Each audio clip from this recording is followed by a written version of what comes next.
What is assets? सो अभी जितनी मैंने टर्म्स आपको समझाई हैं, बार बार ये टर्म आ रही थी assets. So what is assets?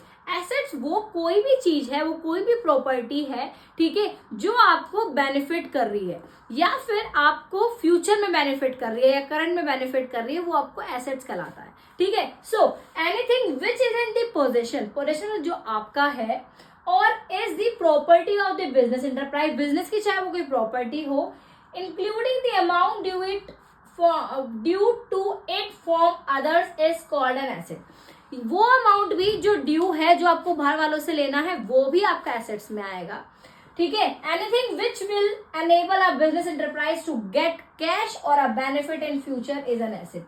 चाहे वो आपको अब आज के टाइम में आपको कैश बेनिफिट कर रही हो या आपको फ्यूचर में बेनिफिट देने वाली हो, वो आपका एसेट्स कहलाता है. अब एसेट्स में आता क्या है, अब ये ध्यान रखना, आपका कैश जो आपका प्रॉफिट है, ठीक है, बैंक बैलेंस वो आपका एसेट है, लैंड जो आपका एसेट है, बिल्डिंग, फर्नीचर या फिर मशीन्स, ये सब आपको कहीं ना कहीं फायदा दे रही है. ठीक है. एसेट्स का मतलब खाली फर्नीचर नहीं होता है, घर का फर्नीचर आप एसेट्स नहीं कह सकते हो.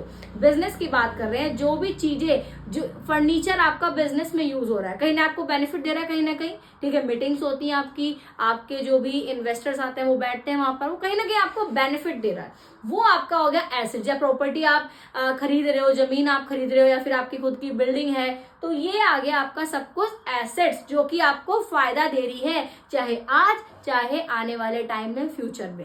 ये क्या कहलाता है बेटा? एसेट्स. तो समझ में आ गया एसेट्स किसे कहते हैं? बहुत इंपॉर्टेंट है ये टर्म, आप बहुत आगे पढ़ने वाले हो, आगे बहुत इस्तेमाल होने वाला है ये वर्ड. ठीक है. तो एसेट्स का ध्यान रखना.